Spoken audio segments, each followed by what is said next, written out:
Adelante, Leonor. Perdón, es que ya no había empezado a grabar. Disculpe. Sí, adelante, Leonor. Sí, adelante, sí, como bien dices, el día de hoy, pues tenemos muy buena plática, ¿no? Con nuestros invitados y como dices, coincide muy bien con bueno, más bien, tenemos que recordar que un día 12 de agosto, nace nuestra maestra Madame Blavatsky, ¿no? Entonces, pues, si quieres, hacemos ya presento lo que es la invocación para iniciar la sesión. ¿Les parece bien? Perfecto. Ahí. Sí, muy ya la tenía preparada. Espérense. Ahí va.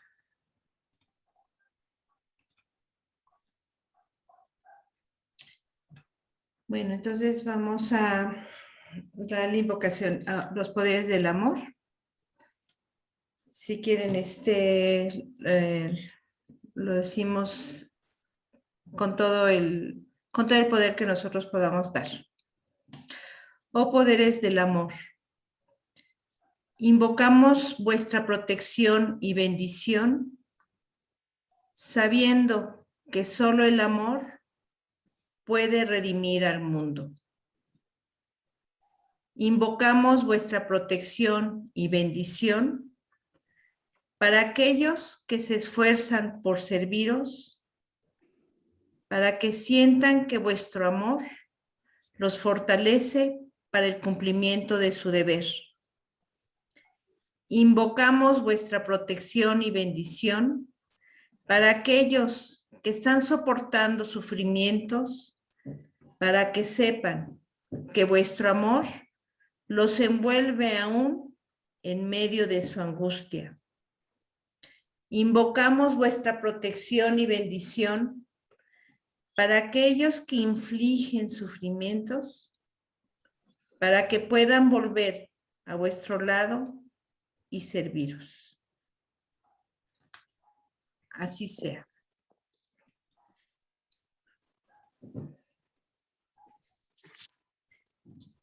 Pues muy bien, pues tenemos entonces una muy buena plática. Pues pues adelante, Sí. por favor.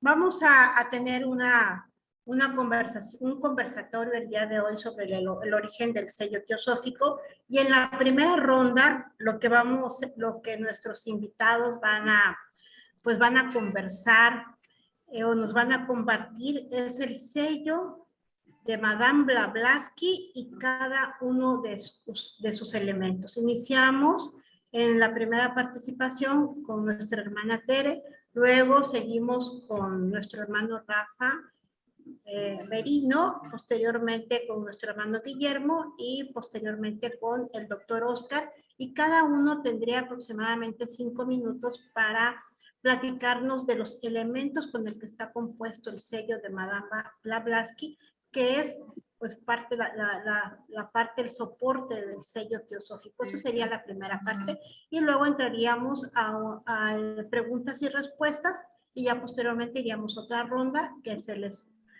indicará el tema en ese momento. Muchísimas gracias. Adelante, Tere. Muchas gracias por la invitación, gracias a ustedes por estar presentes.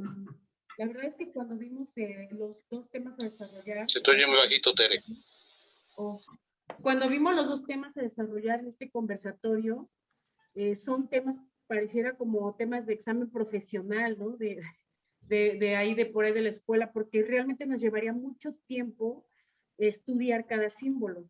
Los símbolos tienen una particularidad, son muy antiguos y eran el método a través del cual aprendía el adepto directamente del Mahatma. ¿Por qué hago esta especie de introducción? Bueno, para que también a los hermanos les dé tiempo y tengan la oportunidad de hablar de cada elemento, ¿no? Aparecen muchos elementos muy interesantes, como puede ser la corona. En el emblema original de Blavatsky, ya sabemos que aparece por encima de todo este sello, aparece una corona que precisamente es el remate, pero a la vez el origen de todo el emblema. Entonces, sí hay que estudiar bastantes elementos, pero también tener bastantes herramientas para tratar de traducir lo que nos dice este sello, porque básicamente es un sello que se refiere a la vida de Blavatsky, pero no solamente a la vida física, sino a todas esas condiciones que se esperaron para poder hacer que Blavatsky fuera la depositaria de la tradición antigua. Pues esto es como una especie de carta astral, en pocas palabras, ¿no? Una carta astral, ya saben, la mayoría, que bueno, es un mapa en el que se plasma la vida de la persona que va a nacer o que ya ha nacido y también algunas vicisitudes que va a tener a lo largo de esta vida. Pero los antiguos pues lo hacían todo a través de símbolos, ¿no? Entonces yo al principio comentaba que estos símbolos era la manera en cómo aprendían los adeptos. Antiguamente no había escritura como ahora nosotros la conocemos. Algunas civilizaciones se quedaron en ese intercambio, o sea, no pudieron desarrollar una escritura no por falta de talento, sino más bien no alcanzaron a degradarse y a perder la tradición que de inicio era oral. O sea, antes todo se tenía que aprender de memoria.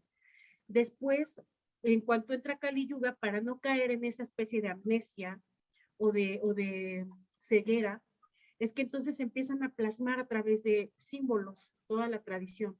Pero como entramos ya propiamente en Kali Yuga, hubo necesidad de diseñar una escritura, como ahora la conocemos, de las más antiguas y tradicionales, que ya sabemos, por ejemplo, el sánscrito.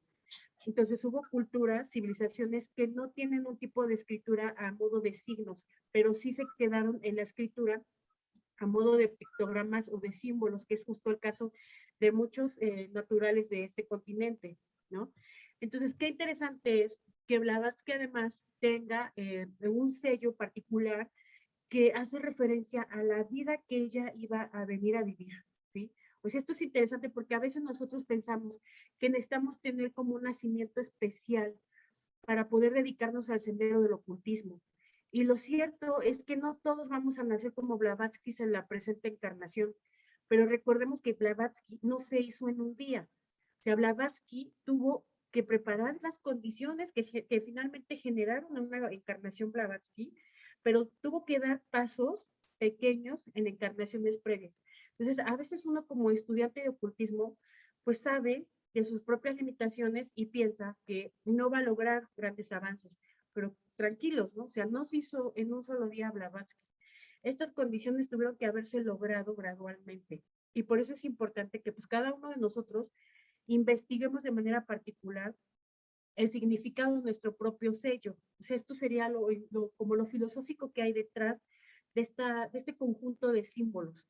Que después hay una relación de este conjunto de símbolos con el emblema de la sociedad teosófica. Claro que hay una relación. La relación no solamente es iconográfica, sino además filosófica, porque su nacimiento de ella viene en relación con la fundación de la sociedad teosófica. Ustedes saben que a lo largo de la historia de la sociedad teosófica hay fechas muy claves, hay números ahí.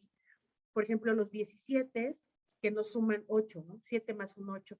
Estos números que marcan unas pruebas y dolor a lo largo de la vida de los que son probados, que son estos que se van a desarrollar como adeptos, y que es el único método, según entendemos, según he entendido después de leer algunas biografías, es el único método a través del cual se puede dar la cuenta a un Mahatma de que el adepto está listo para iniciar el sendero, ¿no?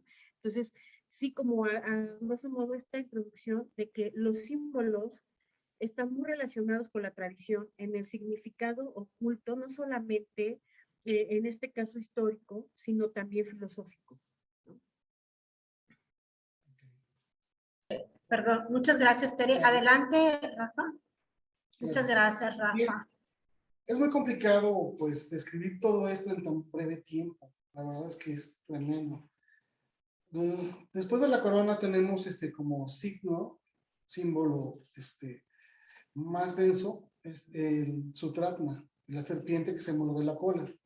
No sé si podríamos compartir imágenes para que pudiera poner Sí, sí se puede compartir, ¿verdad, Sí. Leonor? Sí, así, correcto. Sí, creo que es importante poner el sello de la maestra para que... Bueno, Sí, es lo que voy a intentar. Bueno, ahorita lo intento o más quieres, adelante. o si quieres, No voy a acordar a ver, si todo. quieres, déjame, yo lo Entonces, tengo, el registro. Ok, gracias. yo lo Sí, tengo. entonces hablábamos de Sutratma. Ahorita tenemos en el emblema de la ciudad teosófica el mismo, en la misma serpiente que se muerde la cola. Y obviamente hemos estudiado que hace alusión a aquel que está manifestado exactamente y que vida tras vida, de lo mejor de cada existencia, va a formarse una perla alegórica de esa mejor personalidad, lo más humano que vivió en esa existencia, esa personalidad, y que se vinculó obviamente con el espíritu, porque el espíritu siempre está vinculado, pero no hacemos caso de su voz. Entonces, cada perla va formando este collar y están unidos por ese hilo invisible, así es como lo comentan. Entonces, bueno, la verdad es que es bastante intenso hablar acerca del Sutratma, ¿no? Tan solo la palabra, pues, nos implica la atadura de Atman. ¿Qué es Atman? Wow, tenemos entonces que estudiar la Constitución Septenaria, pero a grosso modo es eso, lo mejor de cada existencia va a ese hilo imaginario, va a ese Atman, y entonces es como se va acercando hacia el hombre prototipo o el hombre arquetípico, lo que le llaman en algunas culturas, ahorita voy a revolver un poquito, pero le llaman el Adán Catmon, y obviamente es un temazo. Bueno, continúo. Después de ese símbolo viene algo muy interesante, que es la cruz esvástica. La estamos viendo acá, es la cruz que muchos polemizaban hace unas semanas acerca de Hitler, que no tiene demasiado sentido hablar acerca de eso, pero pues sí tiene mucho sentido hablar de lo que implica. Pero ahí quién se puede minimizar. Lo que pasa es que quería abrir una imagen. Ok, bueno. La cruz esvástica es una cruz que le llaman la cruz de movimiento. Si nosotros observamos, obviamente tiene un vértice, ese vértice es el punto donde convergen esos 4 rumbos del universo. Aquí en el antiguo náhuatl hablaban de rumbos, no de puntos cardinales, como un punto unisolo en todo el espacio, ¿no? Sino todo ese rumbo que abarcaba esa cardinalidad, ¿no? El oriente, el poniente, el norte y el sur. Entonces, todo ese espacio que vemos aquí, podemos relacionarlo con un rumbo. Entonces, son los 4 rumbos del universo, arriba, abajo, en medio, esférico. Podemos verlo por todos lados. Tenemos obviamente que imaginar ese plano o ese plano tridimensional de cómo es que el universo es una esfera y cómo es que nosotros en nuestra percepción pequeñita, obviamente, ¿no? Podemos vislumbrar esa esfera y podemos ver esos rumbos. Y todo converge en el centro. ¿Y dónde está el centro? Es el espíritu, es aquel. Pero obviamente, como es arriba es abajo, ya trasladándolo, y obviamente resumiendo muchísimo, tiene que ver con la vida personal de cada uno. Es nuestra vida personal, nuestra experiencia, la experiencia que tenemos y la relación que tenemos con el espíritu. Esas fuerzas convergen, ese espíritu siempre está. Y todo lo manifestado de todos los planos y todos los principios convergen en este momento, en cada uno de nosotros. Y obviamente estamos unidos, alegóricamente estamos unidos en ese Sutratma también. O sea, es realmente bastante extenso comentar todo esto. Bien, es muy bonito estudiar la tradición antigua porque aquí en el antiguo Anáhuac, en la Gran Tenochtitlán, que ahora es Ciudad de México, había 4 barrios y el centro estaba el gran Secua Teocalli, se le llama, que es la casa de la energía creadora oculta, o la casa oculta de la energía creadora. Y entonces, ahí en ese Secua Teocalli, culminaba todo un ciclo, es decir, en un barrio, en un rumbo, había 5 casas o 5 templos, y en cada templo había una actividad cada cierto tiempo. Y entonces había 4 festividades, y luego pasaban al otro barrio, al segundo, en el otro cuadrante. Y entonces había otras 4 festividades, obviamente, haciendo alusión al agradecimiento, a lo que tenemos como merecedores de esta vida, y lo que tenemos que entregar a la divinidad y entregar a todos los demás que compartimos la vida como una comunidad verdadera. Y entonces, bueno, esos eran los rituales, ¿no? Se iban al otro cuadrante, había otros 4 ceremonias cada cierto tiempo, pasaban al otro cuadrante, y así se completaban los 4 rumbos en ceremonias. Y concluían con una gran ceremonia en el Tecuateocalli, que le llaman ahora el Templo Mayor, que es un Tecuateocalli dedicado a una dualidad, Huitzilopochtli y Tlaloc, que tienen una relación bastante interesante. Y nos hacen obviamente la alusión a Quetzalcóatl. ¿Por qué hablo de Quetzalcóatl y los anahuacas? Porque al final esta cruz está en movimiento y cualquier cultura la pudo vislumbrar, cualquier cultura que pudo manifestar una filosofía y obviamente por ello generó una civilización. Y ahora vamos a ver punto, por lo que estoy mencionando todo esto. Esta cruz en movimiento nos hace alusión a él y obviamente convergía en el centro, en esa gran ceremonia, en ese templo dual, porque había dos casas de energía creadora, y eran como los gemelos. Cuat, en náhuatl, es serpiente, pero también es gemelo, cuate, por eso tenemos en México la palabra cuate, es nuestro cuate, es como yo, es alguien como yo, es como nuestro espejo. Y si nosotros ahondamos más en la palabra, también significa cerebro, los dos hemisferios del cerebro que se ven uno con el otro. O sea, realmente hay una relación tremenda, ¿no? Tanto en lo micro, lo más físico, como en lo más macro. Obviamente, ese gemelo, ese Acuat, cuando se iluminaba, y entonces ya estamos hablando de los 7 principios que ponen atención, de este principio físico y la personalidad de ese cuaternario que pone atención al espíritu. Entonces, cuando hay una relación y pone atención a los mensajes de la divinidad a través de la tríada superior que hemos estudiado en Teosofía, en todas nuestras reuniones de logia, entonces ponemos atención, esa personalidad pone atención en esa tríada, en la parte más sutil y espiritual de todo el hombre arquetípico, y entonces se ilumina. Y Quetzal también significa pájaro o un ave muy hermosa, pero aparte de hermoso, la palabra Quetzal significa brillante, resplandeciente. Entonces, Quetzalcóatl es ese gemelo, esa parte luminiscente. Entonces, cuando se ilumina esa personalidad y adquiere, obviamente, una fase diferente en la etapa humana. Hablaba con un profesor de náhuatl, apenas estábamos platicando porque tomo clases con él. Es un, sí, ya te voy a terminar.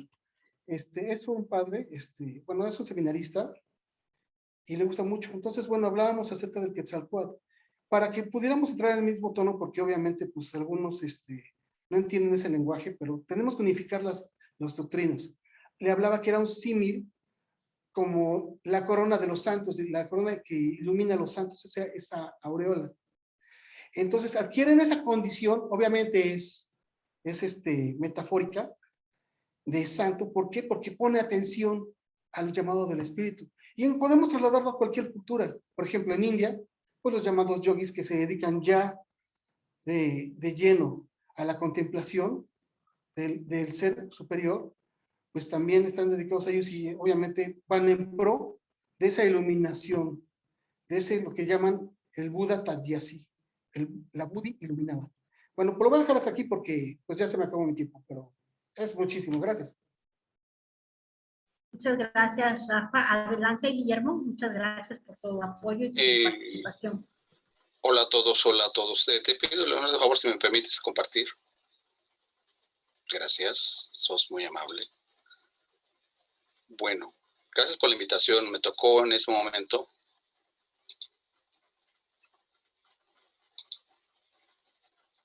precisamente hablar del sello de la Sociedad Teosófica y su relación con el sello de la señora Blavatsky. La señora Blavatsky, mucho antes de que existiera el sello de la Sociedad Teosófica, porque el símbolo inicial de la Sociedad Teosófica era una tau, una T con una serpiente, que decía Theosophical Society. Era la serpiente, la S, y la T era, en el libro de Hojas, un viejo diario de Olcott, así aparece como símbolo de la Sociedad Teosófica. Después empezó a usar una variante del sello de la señora Blavatsky para utilizarlo como sello de la Sociedad Teosófica. Y como vemos, hay mucha similitud, salvo que aquí en vez de estar la cruz de Isis, está el nombre de Elena, y con una E aspirada, como lo pronuncian en Rusia, Elena Blavatsky. EB está al centro del símbolo. Hay unos signos que vamos a ver, que son astrológicos y cabalísticos. Y hay algo muy importante, hay una corona al margen de que también está el Ouroboros, la serpiente que se muere la cola, y la suástica que ya nos comentó ahorita Rafa. Pero yo como historiador me voy más hacia el aspecto histórico. Aquí está más clarito el símbolo, vemos los elementos que les comenté. Y puedo decirles, el sello de la señora Blavatsky, el origen de nuestro sello, el de la Sociedad Teosófica, es una de esas cosas que aún queda por aclarar. No se sabe exactamente quién lo puso.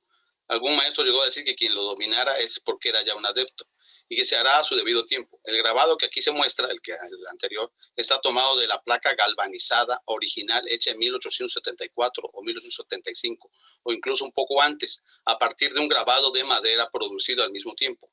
El grabado en madera podía haberse usado en esta impresión, pero esto lo habría destruido. Tanto la placa como el grabado en madera han estado olvidados durante mucho tiempo en un cajón. De manera muy evidente, este grabado de madera es sustancialmente nuestro sello de la Sociedad Teosófica. Eso lo dice Olco, por cierto. La porción que se omite es la cruz egipcia, o Lank, como lo comenté en el centro. En lugar de la cruz aparecen las letras EB, las cuales son las iniciales de Elena, que en inglés dicen Yelena Blavatsky, siendo la aspirada. Por arriba del sello se observa la corona de condesa, porque algo que a Blavatsky le escatimaron todo. Una de las cosas que le escatimaron y decían que era una farsante, que le negaron incluso de que era noble rusa.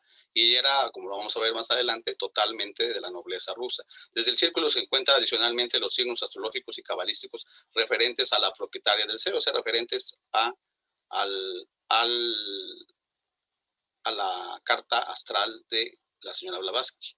Esa propietaria era Elena Blavatsky. Ha sido usada frecuentemente por ella para estampar papel para cartas y una cierta cantidad de ese papel membretado que ella usaba se encuentra en el mismo cajón junto con el grabado de madera. Eso lo comenta Olco. Existió. Aquí podemos ver sacado digitalmente, porque hubo un teósofo que los recomiendo, se llama Alan Leo. Alan Leo es uno de los que combina astrología con teosofía y él hace también un estudio astrológico, lo hay en internet, de la señora Blavatsky. Aquí quien entienda poco de astrología, como nuestra querida compañera Leonor, verá aquí las cuadraturas y los conflictos que se pueden ver en su signo astral, que tiene mucho en Leo, y junto a Leo, si se fijan, también ese simbolito que parece como un omega, significa un nodo. Los nodos están acá y están acá. Esos nodos también aparecen en el sello, eso que estoy señalando ahorita, que son como un omega y una U. Aquí está cómo estaban los planetas y precisamente la expectación de la señora Blavatsky, que como vemos, su hora de nacimiento es un poco conflictiva porque es el 12 de agosto de 1831, que ahorita acaba de pasar, pero ella en realidad nace en el horario universal, que se toma a menudo en astrología, a las 23:57, o sea, al punto del cambio, queda como en el límite, ¿no? Y era el 31 de julio del calendario juliano. Ya en el calendario que nosotros manejamos, el gregoriano, es el 12 de agosto, ¿sí? Y un poquito el 11, porque justamente está en el mero filo, como les digo. ¿Ella por qué usaba una corona de condesa? Porque en sus raíces están toda la nobleza rusa, que podemos ver aquí, los Dolgorukov, los Fadev y los von Hahn, que era de la nobleza alemana.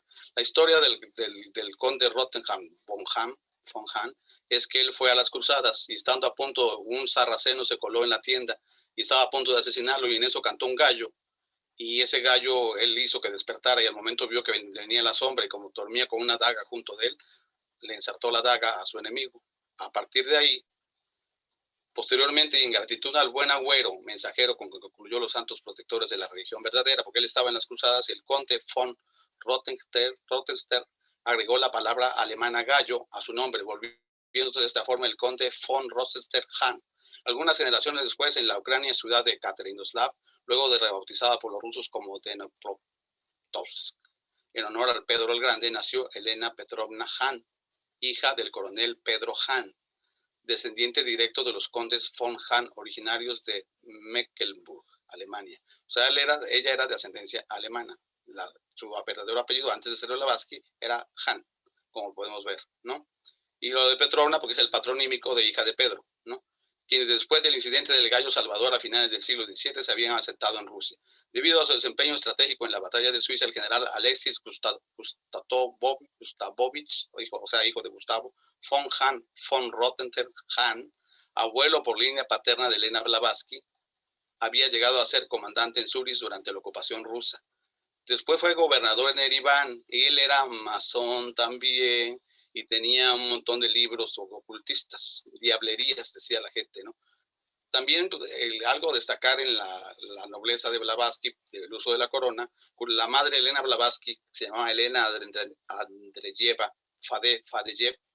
Luego Han, al casarse con el entonces capitán de artillería Pedro Han, hizo causa común con Ida Han, una en la década de los 30 de ese siglo, del año de 1830, tratando por primera vez en la historia cuestiones concernientes a la posesión social de las mujeres en todos sus aspectos, como se lee en el prefacio de la segunda edición, sus obras completas, publicadas en 1905, y trazando así el principio del llamado movimiento feminista, siendo las responsables estas tres mujeres. Tres mujeres fundaron un movimiento feminista a nivel literario: George Sand en Francia, se puso hasta nombre de hombre, por cierto, ¿no? Ida Han, pariente de la señora Blavatsky en Alemania, y Elena Andreyeva Han en Rusia, la mamá de Blavatsky, quien en 1836, hasta algunos meses antes de su muerte, había escrito bajo el nombre de pluma de Zenaida R.B., siendo una de las primeras novelistas aparecidas en Rusia, conocida también como la George Sand rusa. Es ella la mamá de Blavatsky. Es el cuadro que se conserva en Katerinoslava, hay un museo, y es el cuadro pocos meses antes de morir la mamá de Blavatsky, y aquí está Blavatsky. El padre de Elena Andreyeva Han, o sea, de la mamá y abuelo de Elena Petrovna, Andreyev Fadeyev, se había casado con la princesa Elena Petrovna Dolgorovsky, artista connotada, políglota y científica. Era una familia de mujeres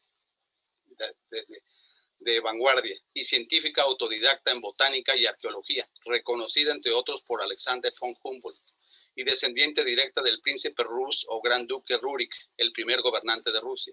Una de sus ancestras, de la señora Blavatsky, María Nikitishna, princesa Dolgorovsky, se había casado con el zar Miguel Fedorovich, abuelo de Pedro el Grande y fundador de la dinastía de los Romanov. Fíjense que la dinastía de los Romanov tienen que ver con Blavatsky. Dentro de la misma historia familiar de ancestros connotados, la princesa Catalina Alexieva murió en las vísperas de su boda con el zar Pedro II, otra parienta de Blavatsky. Blavatsky, incluso cuando es asesinado el zar Alejandro I, ella le llora al zar, ella apreciaba mucho a todo lo que era la nobleza rusa. Y bueno, eso se los dejo como algo de por qué tenía ese sello real, que al parecer, luego se lo voy a comentar, quién le influyó para hacer ese tipo de sello. Aquí hay una frase de ella para acabar: cuando esté muerta y me haya ido, la gente quizás apreciará mis desinteresados motivos. He prometido ayudar a la gente a llegar a la verdad mientras viva, y mantendré mi palabra. Que abusen de mí y me injurien, que algunos me llamen una medium y una espiritista, y otros una impostora, y que no pertenecía a la realeza, también le acusaron. Vendrá el día cuando la posteridad aprenda a conocerme mejor. Oh pobre tonto, crédulo, malvado mundo. Viene del libro de recortes de HPP, volumen 1, páginas 20-21, bajo título Nota importante, escrita por la misma mano de Elena Blavatsky en 1875. Y pues es todo por el momento. Muchas gracias, Guillermo. Adelante, doctor, al doctor Oscar Galindo. Gracias, buenas tardes. Si me permiten compartir también. Sí, adelante, adelante.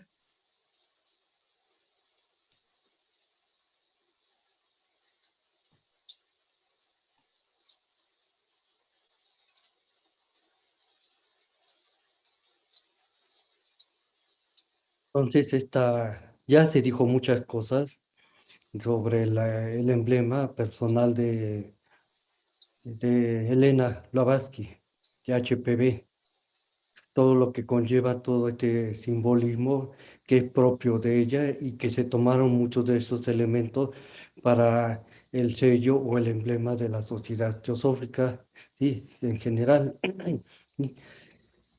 Este sello lo explica William Kwan Jock, uno de los cofundadores de la Sociedad Teosófica en Nueva York en 1975, perdón, 1875, muy unida también a Elena Blavatsky. Conocía, sí, de antemano y de primera impresión el significado de este sello. Entonces, este sello, como ya lo explicaron, como ya explicó, sí tiene sus connotaciones específicas con relación a ella. Y voy a nada más exponer en un artículo que William Juan Jocks que escribió con respecto a los símbolos teosóficos, ¿sí? Y que voy a transcribir en este momento. ¿Sí? Él dice en esta cita, ¿sí? Todos los miembros de la sociedad,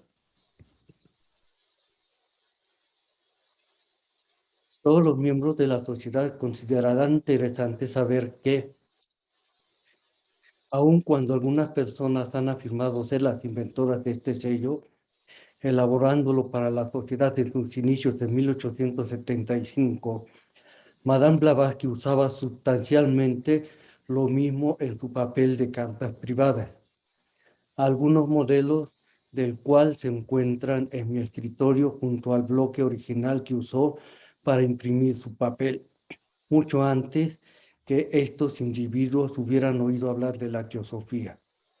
Su sello tenía encima la corona de la condensa, que ya explicó Guillermo, ¿sí? El significado de ella, que precisamente sí pertenecía a la realeza rusa.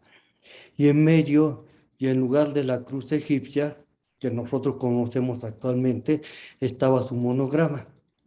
En Inglaterra, algunos años después de que la sociedad adoptó el sello, una persona con el nombre de Botel de Bat hizo una híbrida imitación de este, partiendo la serpiente en tres, como si quisiera mostrar que la evolución se había dividido en tres elementos heterogéneos. Además, un vendedor americano de amuletos y filtros amorosos lo imitó, copiando luego de todas las obras y revistas teosóficas para elaborar un libro sobre la oscuridad del Egipto que se pudiese vender. Estas imitaciones infantiles demostraran claramente su falsedad a cualquiera que conozca un poco de simbología. Entonces aquí vamos a ver las similitudes y las diferencias que hay entre el símbolo personal, ¿sí? Del sello personal de Elena Blavatsky con el emblema o sello de la Sociedad Teosófica. Y ya de nada más para que es redundante para explicarlo nuevamente, sí, estamos aquí en la corona, la acuática, con una, rodeado con un círculo que se va a ver en la segunda parte, y la serpiente, la cabeza de la serpiente devorando su propia cola, y el sello de Salomón. Aquí tenemos, sí, las iniciales de Elena Blavatsky y sus connotaciones astrológica correspondiente a él. Que se quedaron aquí en esta es, sí, el sello de Salomón, la EB, sí, se sustituyó por la cruz ansata, sí, la espástica quedó igualmente con su círculo, sí, la cruz, la serpiente que se come su cola también está presente actualmente en el actual emblema de la Sociedad Teosófica, y se agregó en lugar de la corona, tenemos el símbolo de Aum. Y, y, esta, y esta frase que también se agregó, que no hay religión más elevada que la verdad. Entonces aquí tenemos las dos, las similitudes y las diferencias entre el sello de la señora Blavatsky y el sello de la Sociedad Teosófica. Entonces, me referí también a la explicación que hizo William Jobs, porque él estuvo bajo la tutela del maestro Moria y fue iniciado precisamente por el maestro Moria. ¿Sí? William Jobs fue un iniciado. ¿Sí? Por lo tanto, como iniciado no podía dar a conocer muchas cosas ni decir que era un iniciado. Sí, pues, hay muchas referencias históricas con respecto a este hecho, pero él era ya un iniciado y él habla desde ese punto de vista, los símbolos teosóficos en la revista PAP que se encuentra este artículo. Entonces, pues, no me queda nada más que agregar por este momento. Gracias. Muchas gracias, doctor. Ahora sí nos toca pues la participación de quien está en esta plática de Zoom. Podemos entrar a un periodo de 20 minutos de preguntas y respuestas y creo que ahí quitamos la estructura de las rondas y podemos extendernos más en el contenido del tema a partir de las aportaciones o las preguntas que tengan los invitados a esta plática del día de hoy. Adelante. Sí, adelante, Salomón. Sí, gracias. Es para Guillermo. Oye, Guillermo, ¿no será que la gente o las personas que observaban a la señora Blavatsky pues le achacaban que no provenía de la nobleza? Sería porque ella no vestía con lujos, pues no tenía un lugar donde vivir así lujoso, era sencilla. Y yo me imagino que esa era la razón, porque desgraciadamente nosotros vemos a las personas, bueno, en general, vemos a las personas cómo visten, cómo viven, y entonces decimos, entonces es de tal clase, ¿no? Esa es la pregunta, Guillermo. Gracias. Así es, mi querido Salomón. Gracias por eso.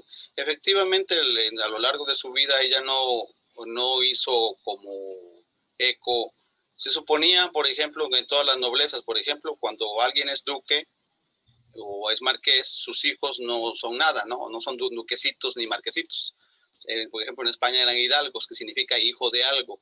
Y todos los hidalgos, por ejemplo, tenían un protocolo de vestimenta en España. Vestían de negro y un cuello de lechuguilla, como vemos a Cervantes. Y las diversas monarquías y las diversas noblezas siempre siguieron protocolos de conducta. Evidentemente, la señora Blavatsky rompe al separarse del marido, al andar como amazona montada a caballo. Después trabajó en un circo, se llega a decir en algunas de sus biografías. Entonces, todos los círculos que frecuentaba, pues impactaba mucho a que pareciera de la nobleza, porque se portaban de otra manera. Entonces, muchos de sus detractores por eso se fiaban de que ella ni era de la nobleza. Pero pues sí constaba de que sí es cierto. Y hay evidencia de eso, evidentemente. Algunos de los que Peter Washington, por ejemplo, y René Guénon negaban de su nobleza, que era de la nobleza rusa, pero sí lo era, aunque pues obviamente su comportamiento pues era diferente. Gracias. Sí, muchas Muchas gracias. Guillermo. ¿Alguien más que quiera participar, por favor? O nuestros invitados pueden extender su tema ahorita en este momento, si hay algo que quieran añadir a su participación. ¿Puedo hacer un comentario, María Elena? Sí, claro que sí, mi Rosy. Qué gusto que estén con nosotros. Sí, también estuve la vez pasada. A mí, bueno, en lo personal me gustó mucho la exposición de Guillermo de la vez pasada. Lo que él explicó es muy interesante de ese símbolo que utilizaban los nazis, ¿verdad? Y él lo que explicó, pues, define el por qué ellos actuaban de esa manera. Algunos comentaron que no tenía que ver la forma de colocarla, pero sí tiene que ver, porque inclusive si podemos ver desde Olcott, de llamar a la Sociedad Teosófica de hacer logia, ramas, viene de lo que son la masonería. Entonces, ellos como masones saben muy bien que todo símbolo o sello, de acuerdo a la forma en cómo se presente, es como la intención que cada quien va a poner. Entonces, la intención de Hitler, de todos ellos, al usar mal este símbolo, bueno, era por lo que estaban haciendo. Entonces, yo creo que eso que dio Guillermo, yo la verdad se lo agradezco. Esa duda yo tenía desde hace mucho tiempo y él me ayudó a confirmarla. Por otro lado, el sello de Madame Blavatsky, bueno, no sé, eso creo yo, que hablan de la nobleza, de dónde era, en su símbolo que tiene la corona. No sé si esté lo correcto o no, pero yo creo que el conocimiento que ella obtenía viene de lo que es Ein Sof Aor, y sabemos que tenemos un chakra, ¿verdad?, que está en la corona. y que por ahí entra la luz para que nosotros nos podamos conectar y entender este conocimiento que nos vino a traer Madame Blavatsky con el trabajo de los Mahatmas. No sé si esté correcto, pero pienso que eso significa la corona que trae ella en su símbolo. Es lo que quería comentar. Gracias. Muchas gracias, Irma y Rosy. Qué bueno que estén aquí. ¿Alguien quisiera reforzar la pregunta o aclararle a Rosy? Adelante, Tere, y posteriormente le damos el paso a nuestra hermana Marta Isabel. Sí, adelante. Bueno, en breve, el detalle de las maneras en las cuales se colocan los símbolos es en la dirección en que funciona la dualidad. Si nosotros hablamos de la manifestación universal, hablamos de una actividad y una pasividad, o positivo o negativo, activo o pasivo. Ok, en las cruces, y más se nota en esa que tiene, obviamente, el corte así, los pies, la cruz de pies también le llaman, nos implica una actividad solar y una actividad lunar en el simbolismo. ¿Qué significa solamente actividad o pasividad? ¿Sale? Las formas son neutras, la fuerza es neutra. Las intenciones que nosotros pongamos sobre ellas es lo que importa. Yo puedo tener un rito solar y puedo ser tremendo, puedo andar comiendo carne y andar vendiendo en un, no sé, licor, etcétera, etcétera, y me hago de dinero y ando haciendo mis ritos solares. O sea, no tiene nada que ver, o ser hombre, ¿no? No, no, la intención que se pone y no tiene demasiado, o sea, el fin es completar la idea, ¿no? El universo funciona de tres maneras, nos dice o sea, hay que estudiar, hacer un estudio lógico. Le llaman las tres gunas, ¿sale? La creación, la destrucción y el intermediario, la relación entre ellos, o positivo, negativo, la relación entre ellos, etc. A eso se refieren, ¿no? Sí, lamentablemente, o sea, los símbolos son utilizados como amuletos porque representan poder, representan una fuerza que está uno atrayendo o está uno invocando, ¿sale? Para X tipo de motivo, ¿no? Solo quería comentar eso, les agradezco mucho. Muchas gracias, Rafa. Adelante, Marta Isabel. Buenas tardes. Buenas tardes, muchas gracias. Mi pregunta se refiere a Guillermo, si es posible que me responda.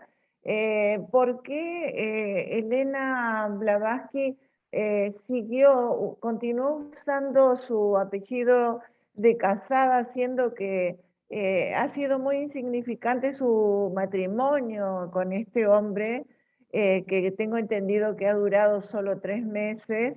¿Y por qué no volvió a utilizar su apellido familiar, digamos? Esa es una de las preguntas.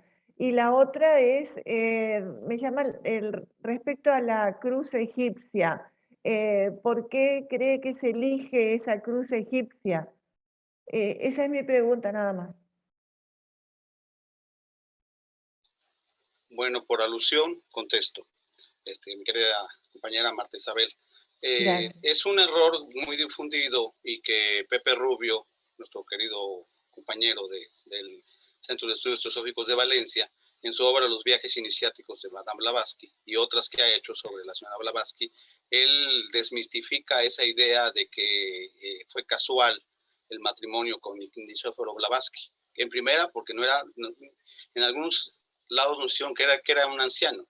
Bueno, quizás para aquella época, pero en realidad tenía 41 años, no era tan anciano. Evidentemente ella tenía 17 y sí era como una desproporción. Pero él tenía también un significado como maestro esotérico de ella. Él no fue tan significante su relación, porque en cartas que hay más adelante, en la época que llega a vivir en Rusia, que regresa a Rusia por los años del 1867, que radica en el Cáucaso, vive un año entero con él. Y ella misma manifiesta en alguna de sus cartas que era de las pocas personas que la comprendían, porque él tenía también un conocimiento esotérico grande. Y entonces pasa como con Ransom o con su primo, el príncipe de Galitzin, que también era masón y que probablemente fue uno de los que le inspiró a hacer el símbolo. Todos ellos son gente que estaban también iniciados y que tenían un conocimiento. No fue tan insignificante como uno piensa. Yo también tenía esa idea de que había sido un matrimonio como casual y que duró unos meses y no tenía por qué usar ese apellido. Pero sí el apellido tiene, como la palabra tiene poder, también la resonancia del nombre, ella lo usó con mucho orgullo y lo tenía que haber usado por alguna circunstancia, incluso de que los nombres tienen poder. Eso en cuanto a la pregunta que estás haciendo. Y la pregunta de la cruz de Isis, pues ella siempre, acuérdate que su primera gran obra que regala al mundo es la Isis de Velada. Isis de Velada, pues es que ella buscaban las religiones femeninas, que son las que buscan la unidad, como en la India, no las del patriarcado, curiosamente, que volvemos a ver el feminismo. Teosofía, curiosamente, tiene líderes mujeres, Annie Besant, Bailey después, ya un poco menos teosófica, digamos, pero sí también, y Blavatsky, las 3 Bs, y son mujeres, y siempre se hizo hacia el culto de la diosa Isis. Entonces es recurrente que se use Isis, y quien dio el tema de la cruz ansata, pues debe de haber tocado todo el significado que significa ese hombre abierto recibiendo en cruz, que ese es el simbolismo que subyace atrás de la cruz Ankh, de la cruz ansata, y que ella usó también mucho en ese símbolo. Gracias por tu pregunta. Gracias. Muchas Ángel. gracias. Marta, disculpa, ¿de dónde, de dónde eres? De Santa Fe, Argentina. Yo soy compañera de Milce Bufanti. Ok. Estamos en el mismo grupo. Muchas gracias y bienvenida. Adelante, Milce, y luego Gracias. pasamos con Tere. No sé si tenían la mano levantada, ¿verdad, Tere? Sí. Adelante, Milce, y luego pasamos con Tere y con Rafa. No tengo problema, si quiere hablar Tere, yo espero. Como quieran. Bueno, gracias.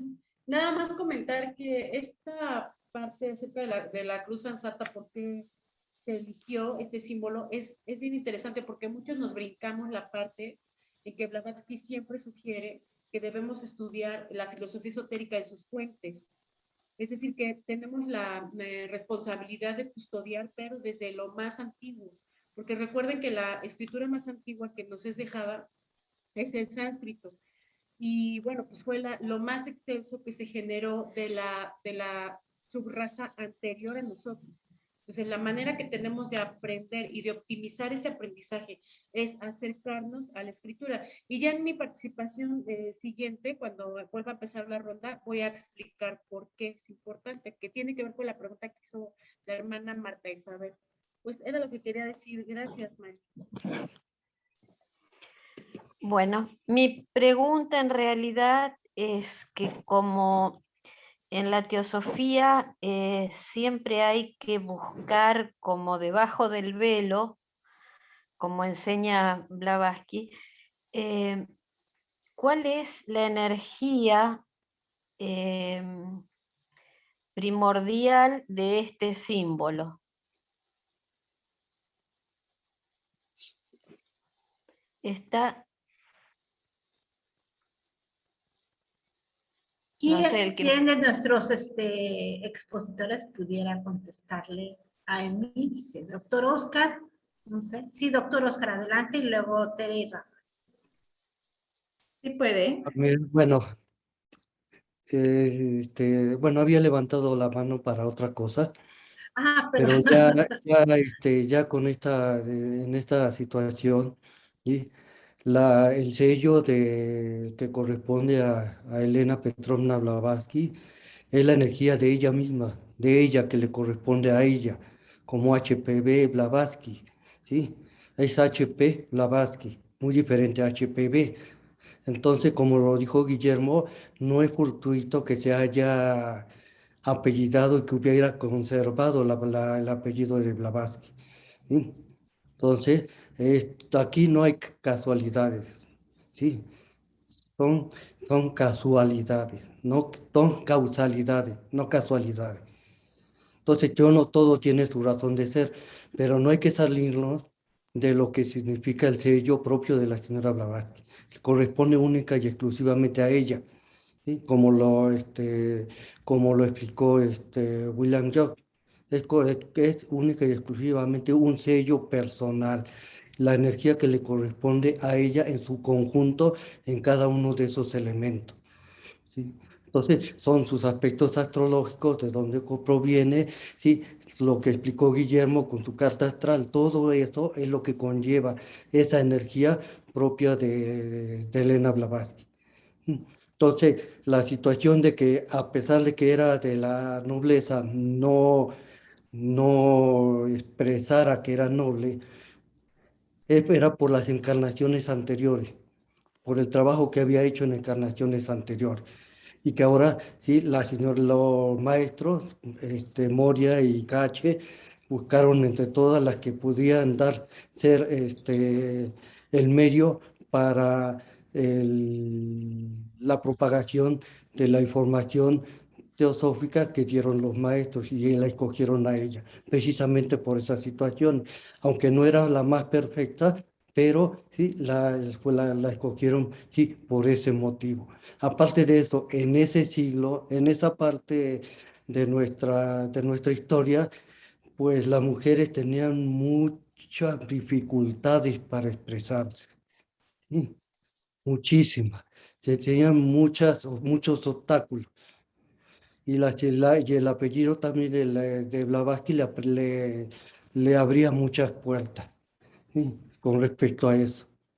Entonces hay que entender el momento histórico en que se presenta ella, ¿sí? Las formas sociales que se manejaban en ese momento, ¿sí? Para entender, ¿sí? La importancia que tuvo la señora Blavatsky en la historia, ¿sí? En general y en la historia del movimiento teosófico, ¿sí? Entonces, partió con muchas dificultades, pero salió delante de todas ellas, ¿sí?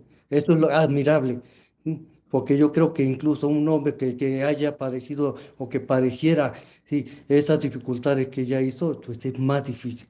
Entonces las mujeres tienen unas características, ¿sí? Muy diferentes a los hombres que los hacen más resistentes a esa situación, ¿sí? Entonces ese con respecto a la pregunta de la energía del empleo. Y con lo que yo iba a expresar, ya pasando a otra situación, ¿sí?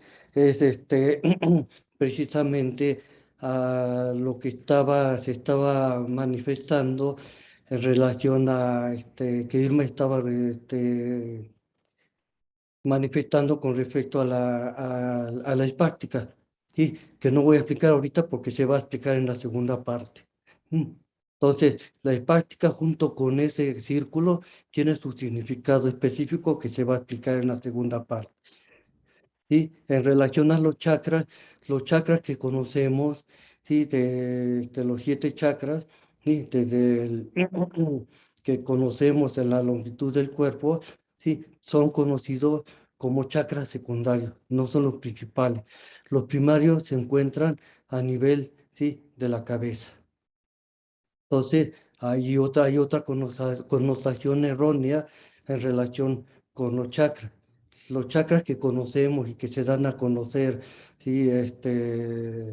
En muchos escritos son secundarios, no los primarios. Los primarios, lógicamente, como tienen muchas connotaciones esotéricas con ese, ¿sí? No los dio a conocer la señora Blavatsky porque hay que estar, ¿sí? Preparados para acceder a ese tipo de chakras. Pero están ahí, y los menciona que son también 7 cavidades, pero son muy diferentes, ¿sí? A los chakras secundarios que nosotros conocemos. Nada más Ok. quería decir esto, ¿no?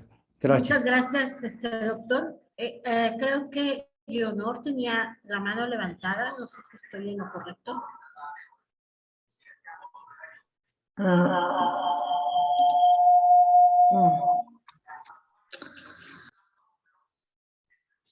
Perdón, es que tuve problemas aquí con mi audio, con mi video. Tengo un poquito de problemas, pero ¿sí se me escucha? Sí, sí se escucha. Sí, sí se escucha. Ok, sí tenía la mano levantada en la cuestión de la pregunta de en sí, pues era precisamente en la cuestión de lo que es la corona y los símbolos. Ahorita yo creo que todos se van a ver de lo que ya estoy escuchando, ¿no? Que vamos a continuar viendo para la cuestión de lo que es los símbolos bueno, precisamente, y una de las preguntas que tengo es la suástica, ¿sí? Que me queda todavía con ciertas dudas, pero mejor seguimos con el programa y ya al final pregunto, ¿no? Más, por favor, gracias. Si hay alguien más que tenemos 2 minutos más de tiempo de preguntas y respuestas. Si hay otra persona que quiera participar, adelante. Y si no, entramos a la segunda ronda. Hola, buenas noches. Hola, Paloma. Buenas noches. Yo no pude escuchar toda la reunión. Uno es pregunta técnica, ¿cómo puedo acceder a volver a verla? Y segunda pregunta más específica de la última parte, ¿cómo? Bueno, yo he escuchado que en la neurociencia, por ejemplo, el oído es una de esas claves donde podemos acceder a ciertas asociaciones sinestésicas, por ejemplo, imágenes, números, etcétera, ¿no? Lo cual nos permite a veces memorizar más fácil ciertas cosas y se ha visto que hay una unión en los dos hemisferios, que son como yin-yang, contrarios en funciones y cosas más complejas, pero quería saber si tiene que ver algo con eso, esto de los chakras de la cabeza que mencionaba, porque pues sí, tal vez estaría bien como descodificar un poco más eso y quizás pues sí, sí tiene que ver, ¿no? O sea, sí tiene que ver toda esta cuestión de la energía, del pensamiento, el cómo interpretamos símbolos, precisamente el hecho de este poder, ¿no? Que tiene el símbolo mismo, o sea, semiótica, pues. ¿Tiene algo de sentido lo que dije? Sí, adelante. ¿Quién podría contestarle a Paloma? Ok, yo hablé de esto, yo contesto, pero si no hay algún inconveniente. Sí, adelante, doctor. Sí, mira, los chakras que se encuentran en la cabeza, sí van más allá del aspecto físico, ¿sí? Están en otro, podríamos decir, en otras frecuencias de vibración, muy diferente a las frecuencias de vibración en el plano físico. Por lo tanto, sí, las neurociencias están observando, midiendo, ¿sí? Y percibiendo lo que hay en el plano físico. Pero indirectamente se pueden inferir varias cosas a este nivel de lo que hay más allá de este plano físico. La señora Blavatsky no dio a conocer muchas cosas sobre los chakras primarios, ¿sí? Precisamente porque se tiene que haber un entrenamiento específico para ello. No es que se quiera desarrollar esos poderes, ¿sí? Que están latentes en el hombre. Hay dos tipos de poderes, los psíquicos, ¿sí? Y los débicos.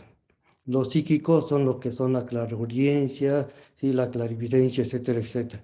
Y eso viene por la añadidura cuando se trabaja, ¿sí? Para trascender la personalidad, no nada más para enfocarse en la personalidad o en el ego inferior, sino para trascender ello. ¿Sí? Y los poderes débicos son los que pertenecen a lo que conocemos como mana superior y buddhi. A eso son desarrollar esos poderes débicos. Con respecto al oído, ¿sí? También aparte de los 5 sentidos físicos que nosotros conocemos, hay otros sentidos que dan apoyo a esos sentidos físicos, ¿sí? Y esos se encuentran en el cuerpo astral. Son los sentidos, verdaderamente los verdaderos sentidos con los que se percibe. Y ese oído también se encuentra en ese plano astral, ¿sí? Pero para eso hay que hacer una correlación y una interrelación en los 7 principios del ser humano. Ahora bien, con respecto con la neurociencia, hay una situación muy importante que lo explicó Blavatsky, sí, en forma indirecta y que no, actualmente la neurociencia está captando para entender mejor, sí, cómo el ser humano puede cambiar, sí, los paradigmas que están dentro de esa persona, es decir, aquello que está ya predispuesto como predisposición. Una imagen, una información ya determinada y que a partir de esa imagen ya determinada o esta información es como responde. Se puede cambiar, la misma señora lo dijo, la misma señora Blavatsky lo dijo. ¿Sí? Es la neuroplasticidad neuronal. ¿Sí? Entonces, esto que llaman la neuroplasticidad neuronal indica que se pueden cambiar esa información, ¿sí? Con respecto, ¿sí? A la unión entre las diversas neuronas. ¿Mm? Y, y también derivando esas uniones con otras o formando otras nuevas. Es lo mismo que hace un niño cuando aprende. Y de acuerdo a eso que está aprendiendo, son los caminos, vamos a hacer como una analogía como carreteras, va construyendo esas carreteras y esas intersecciones para llevarlo a un determinado lugar. Eso es como se van formando esas redes neuronales. Pero al cambiar, ¿sí? De esa red neuronal antiguo, ese conocimiento antiguo al nuevo que nos están dando la teosofía, ¿sí? Se va dando esa plasticidad neuronal, se van cambiando esas conexiones y se van formando unas nuevas carreteras para yo no estar transitando en las carreteras viejas. Entonces, en esas carreteras nuevas, sí, se van a ir ahí construyendo para ir caminando sobre ellas. Por lo tanto, hay que quitar, sí, lo viejo, ¿sí? Es quitar aquello que ya no es, que ya no nos sirve en este momento para seguir en el nuevo camino. Y esto es lo que nos dice la señora Blavatsky, que quitar aquellas porciones o cuestiones del ego inferior o de la personalidad que nos impiden elevarnos a nuestro aspecto superior. Y solamente elevándonos a nuestro aspecto superior es cuando en un momento dado, ya en encarnaciones posteriores, podemos acceder a esas, siete chakras primarios. Sí, hablando muy en general. Sí. Muchas gracias, doctor. Gracias, Paloma, por participar. Gracias. Adelante, Tere, y luego Lucy. Gracias. Sí, pues estas dos preguntas últimas, la verdad es que están bastante buenas. La pregunta de la hermana Emilce acerca de la energía del emblema. Yo creo que la pregunta no se refería solamente al emblema de Blavatsky. O sea, ahorita lo que acaba de comentarnos el hermano Oscar, el doctor, es algo muy interesante que hay que aprender a hacer una separación entre el ego reencarnante, que ya al emplear la palabra ego, estamos desde luego tratando con algo que tiene restos de la personalidad, porque ego significa yo. Entonces, cuando hablamos del ego reencarnante, ya hablamos de algo que tiene restos de la personalidad, pero cuando hablamos del ego temporal, que en este caso se ha abordado mucho acerca de la personalidad que fue Blavatsky, y es interesante estudiarla, pero también hay que reconocer que solo fue una personalidad, que solo fue una encarnación. O sea, esa carta astral que nosotros podemos estudiar con detenimiento ya fue. Incluso ya por ahí tiene una rayita más que es la de la muerte, ¿no? O sea, la fecha en que ella murió. ¿Sí? Y esto es interesante porque el emblema de la Sociedad Teosófica no se basa en el emblema o en el sello de Blavatsky. Y aquí hay que abrir, no poco, mucho la mente. Y ya, bueno, aquí voy a profundizar un poco más en la segunda parte. La otra pregunta con respecto de lo que sostiene la neurociencia, la verdad es que esto se sabe hace miles de años y esas claves están justamente en las tradiciones antiguas. O sea, ellos sostenían que para que nosotros pudiéramos activar estas áreas cerebrales, debíamos aprender las lenguas antiguas. Y eso sucede justo con el sánscrito. Es una lengua que se lee de izquierda a derecha, de arriba para abajo y de abajo para arriba al mismo tiempo. Y eso sucede con el maya. Hay muchas clases de maya, por supuesto, bueno, los que viven en la zona Chiapas saben de lo que platicamos, pero básicamente estos jeroglíficos, porque sí están considerados como jeroglíficos, se leen a la vez de izquierda a derecha, de arriba para abajo y de abajo para arriba. Entonces, el ejercicio de saber leer estas escrituras antiguas y además las pronunciaciones, porque tan solo el sánscrito tenía, bueno, tiene, porque se sigue hablando, tiene entre 14 y 17 vocales y tiene como 40 consonantes que entre ellas se pueden ligar. Es decir, yo puedo juntar una P con una T, pero también la P la junto con la M, pero también la P la junto con la L, pero también la P la junto con la TH, pero también con la PH, y entonces tengo una serie de combinaciones que a mí forzosamente me meten en el proceso de aprendizaje, de pronunciación, de memorización de los versos antiguos. Y para allá es que se tiene que ir, porque Blavatsky lo dejó con mucho énfasis.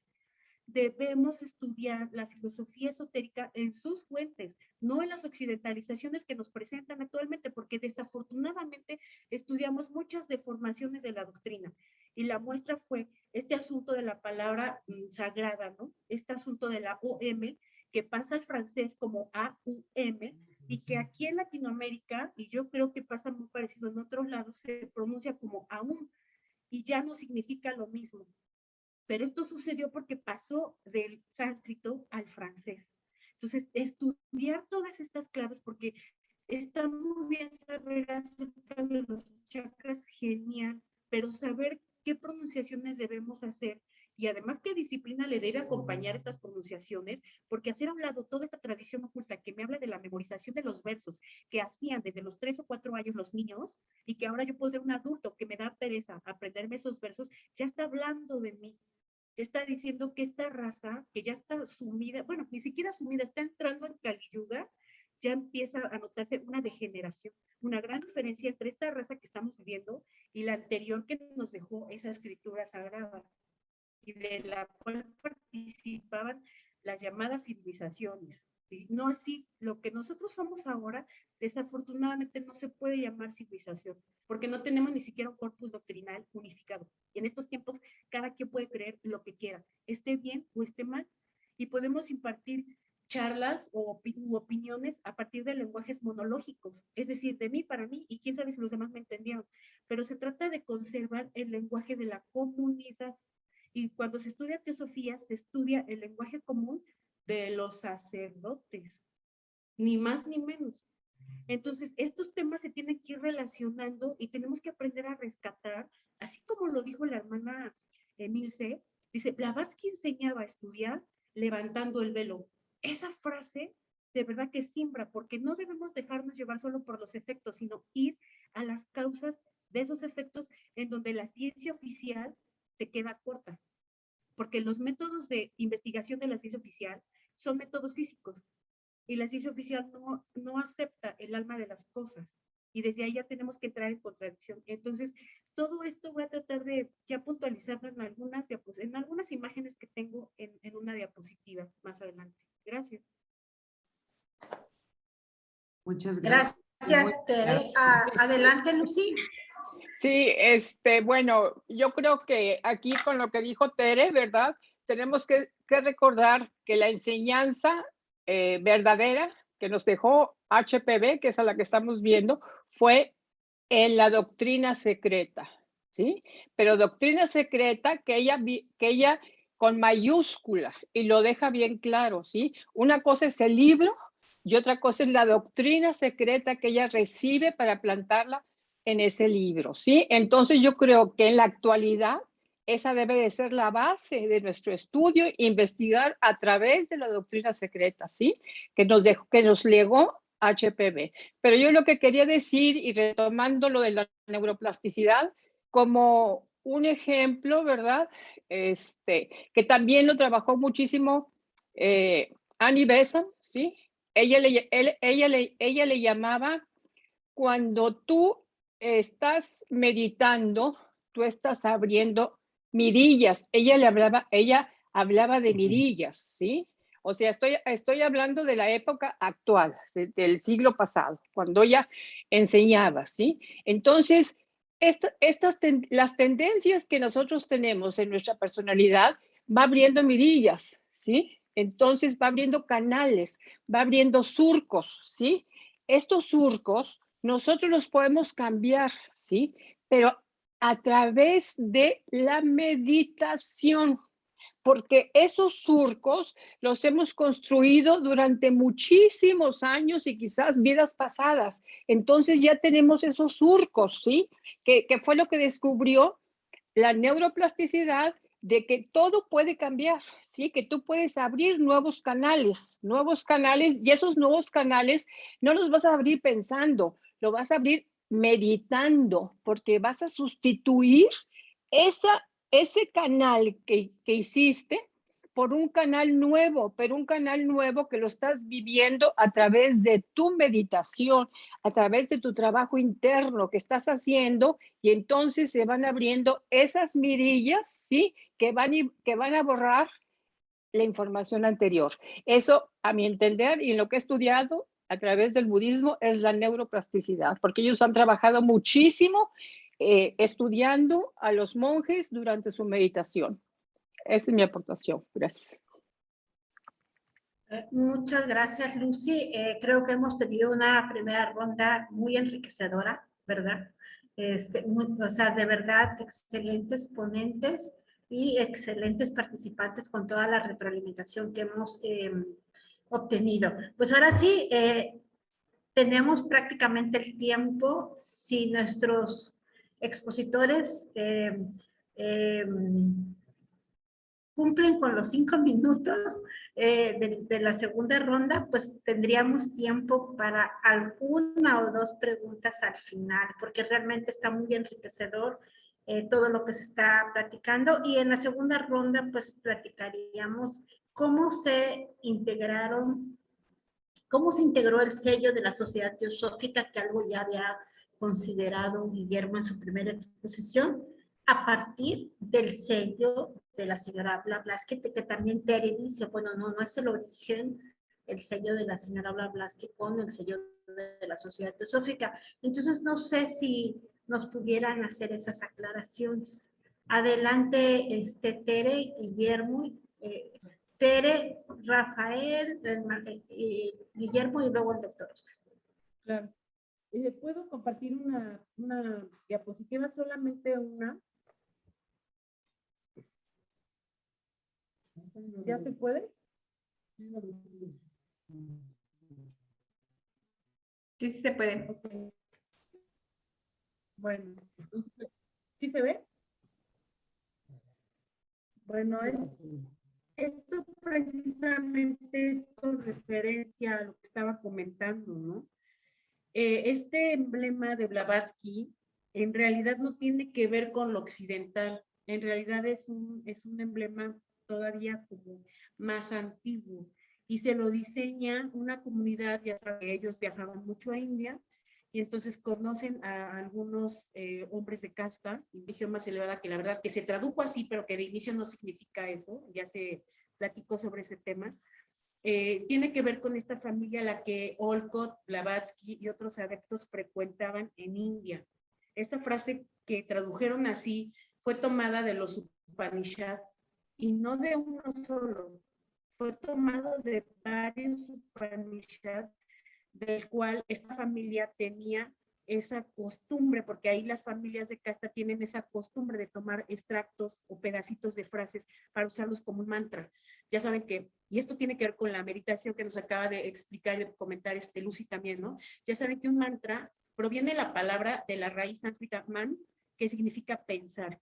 Entonces, literal, el mantra es lo que debemos ocupar, una herramienta, porque está formada por dos partes, man, pensar, y tra, herramienta o instrumento. Entonces, esto es lo que nosotros necesitamos cuando tenemos un pensamiento difuso, cuando estamos teniendo pensamientos malévolos o pensamientos ociosos. Lo que necesitamos en ese momento es un mantra, una herramienta para el correcto pensar, porque es la única manera en que nosotros vamos a comprender las leyes ocultas de la naturaleza, pensando correctamente. Entonces, este emblema es mucho más antiguo y finalmente termina en la presentación de lo que conocemos que es el emblema que está hasta abajo, pero su antecesor, en la forma de presentarla, era justo la imagen que tenemos, para mí es a la izquierda. Si ustedes ven en esta educación, tenemos a Ganesha. Originalmente, ellos hacían esta especie como de altares y que eran coronados, y ven, la serpiente aparece hasta arriba como remate de este conjunto estético, pero la palabra que está encerrada en esta serpiente, o el Ouroboros, como lo conocemos algunos también, ¿sí? Es esta palabra misteriosa que nos remite a estas tres entidades superiores que finalmente se funden en dos.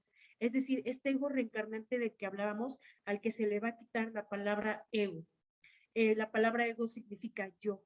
Entonces, cuando vemos restos de la yoidad, todavía hay restos de la personalidad. En estos emblemas, en estos sellos, también se hablaba acerca de este esquema, de esta ruta que tenía la subraza y la raza que nosotros estamos viviendo. En este caso yo puse a Ganesha porque es una de las advocaciones del panteón, con TH, no panteón, del panteón hindú que más ubicamos. Pero originalmente esa cruz ansata que tenemos ya finalmente en este emblema occidentalizado, era en realidad una advocación que Blavatsky menciona en un artículo en donde devela los misterios de la tradición egipcia. Para nosotros, este artículo aparece en un libro que compiló José Ramón, este hermano con el que algunos llegamos a tener cercanía, y que se llama Vida después de la muerte, que es justo en la revista Mavidya 7, en la que se anexaron, no solamente en la revista, que las revistas son muy delgaditas, se anexaron otros artículos. En uno de estos artículos que habla sobre los egipcios, ella menciona que esta cruz ansata en realidad era la vocación que corresponde o correspondería con nuestra subraza, que es este Vitova. Así es el nombre en sánscrito de esa advocación. No es Ganesha, yo lo puse para que ubicáramos cómo se presentaban estos emblemas que relacionaban a la raza que habitamos actualmente y la subraza, ¿no? Entonces, esto es importante porque sí, se trata del regente de esta nueva manifestación. Este Vitova, el nombre, y los que saben de Kabbalah, aquí van a tener un poco más de cordura, porque el nombre significa aquel que está de pie sobre un ladrillo o sobre una piedra. Entonces, esta advocación que estaba justo en medio, en el lugar de la cruz ansata, representaba el cuerpo de la Kabbalah que ya estaba levantado o erguido justamente sobre la piedra, ¿no? Que ya había podido levantar o pulir esta piedra filosofal, pero que además, al completar este recorrido, lograba coronarse. Entonces ahí vemos otra vez el simbolismo, la riqueza de la estética, pero además el significado. No solamente es un significado, porque también incluso puede ser lo matemático, pero aquí el asunto es lo filosófico que hay detrás. Entonces, ¿cómo es que podía realizarse todo este recorrido en el punto humano? Porque aquí estamos viendo la relación que hay entre tres emblemas. El emblema de la subraza, el emblema de la sociedad teosófica y el emblema de Blavatsky. Y los tres tienen una correspondencia. Esto es interesantísimo porque cada uno de nosotros, claro que tenemos nuestra propia carta astral y claro que de nosotros depende ser una jerarquía consciente de las miles y millones de vidas que nos habitan. O sea, como humanos somos bastante sofisticados, tenemos muchos sistemas digestivo, circulatorio, reproductivo, el sistema periférico central, el sistema central, el periférico, o sea, somos muy complejos y cada uno de ellos está habitado por cantidades incontables de vidas. Y además estamos vivificados gracias a las fuerzas de la naturaleza o lo que ellos llamaban tattvas. La palabra tattva está compuesta por dos palabras, tat, que significa eso, y tuva, que significa tú. Entonces, estamos hechos de tattvas, es decir, estamos hechos de aquello, tú eres aquello. Eso significa, por eso es la importancia de la lengua. Ahora, como para acabarlo de cerrar, ¿cuál es realmente la frase que nos va a hacer coronar nuestra propia existencia en lo particular o en lo pequeñito? Por ahí alguien hablaba de lo microcósmico, integrado en el macrocosmos, porque todo está unido. ¿Cuál es la manera de hacerlo? Bueno, pues a través de nuestra frase, ¿no? Esta frase que es Satchat Nasti Paradharmaha, ¿no? O que se tradujo como no hay religión más elevada que la verdad. La podemos traducir de muchas otras formas, por ejemplo, no hay ley superior a la verdad, pero que también podemos traducirla como nada hay por encima de la verdad, porque acuérdense que dicen que el inconsciente no registra el no. Entonces, cuando ellos hablan de la negación, hablan aquí en la segunda palabra que es nasti, en esa palabra. Nasti significa en ausencia de o carente de. Entonces nuestra frase sería mejor interpretada o traducida como nada hay por encima de la verdad. Entendiendo la verdad o lo verdadero como eterno, como real, como justicia, como compasión. Entonces el sendero del aspirante debe ser un sendero de justicia, un sendero verdadero, un sendero de compasión. Compasión con todos los seres que habitan, porque en todo ser hay una experiencia. Todos los seres debemos tener la oportunidad de percatarnos de esta realidad que fue creada junto con nosotros para aprender. Y por eso es que estas castas y estas personas por miles de años se han abstenido de alimentarse de la crueldad animal, ¿sí? Porque saben que en esas experiencias animales hay oportunidades y la forma en que sean tratados son nuestras futuras razas humanas, ¿no? Entonces, ¿qué estamos haciendo con las razas actuales que son animales, pero que para la siguiente cadena planetaria, ya sabemos, ya hemos estudiado también esos temas, ellos tendrán ahora formas humanas? Entonces, la única manera de lograr coronar ese circuito es a través de la compasión, de la verdad, ¿sí? Por eso esta frase que del sánscrito, también este verso que habla acerca de condúceme de lo irreal a lo real, de lo efímero a lo eterno, tiene que ver con esto. Pero ¿qué pasa una vez que nosotros ya conocemos la verdad y no queremos ser conducidos? Porque además se necesita una gran cantidad de voluntad que tenemos que desarrollar ya personalmente a partir de la escala humana para poder declararnos a nosotros mismos que podemos con ese sendero y que además como miembros o estudiosos de las doctrinas ocultas necesitamos hacerlo de manera voluntaria, porque nadie puede obligar a nadie. Esto es un trabajo que se hace de manera voluntaria. Bueno, pues yo lo voy a dejar aquí para que mis hermanos tengan también la oportunidad de participar. Gracias. La verdad es que es inspirador el tema. Las palabras de Tere son muy buenas, siempre apropiadas, porque obviamente la reflexión, en cuanto algún ponente está exponiendo todo su sentir y todo su trabajo de estudio, pues nos lleva simplemente a cavilar y a cavilar y a cavilar y a descubrir nuevas cosas en cada momento. Ese es el objetivo de estos temas, ¿no? De estas conversaciones, que al final estamos compartiendo. Pero tal vez debe ser breve. Bueno, aquí, pues, bueno, el punto era la relación que hay entre los emblemas. Sí, hay una correspondencia, como todo. Y bueno, de alguna manera, pues, voy a abordarlo de esa manera muy sencilla. Voy a hablar ahora acerca de lo que es el sello de Salomón.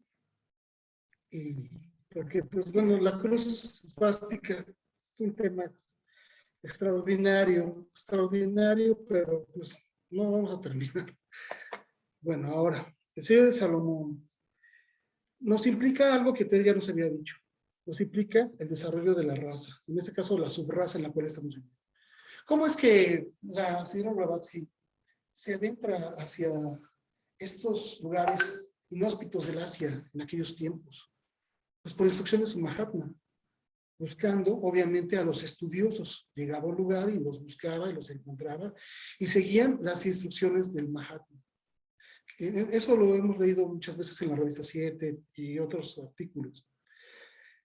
Pero lo interesante es que lo que el Mahatma nos deja obviamente es el estudio de la doctrina, la cosmogénesis y la antropogénesis. Así como menciona la hermana Eunice, ¿no? Para poder, obviamente, vislumbrar un poquito. Pero es la tradición de todas nuestras edades, de todas nuestras civilizaciones, ¿no? Yo hablo mucho de aquí de México porque, pues, bueno, me encanta esta parte. Aquí vivo y aquí crecí y aquí le busco.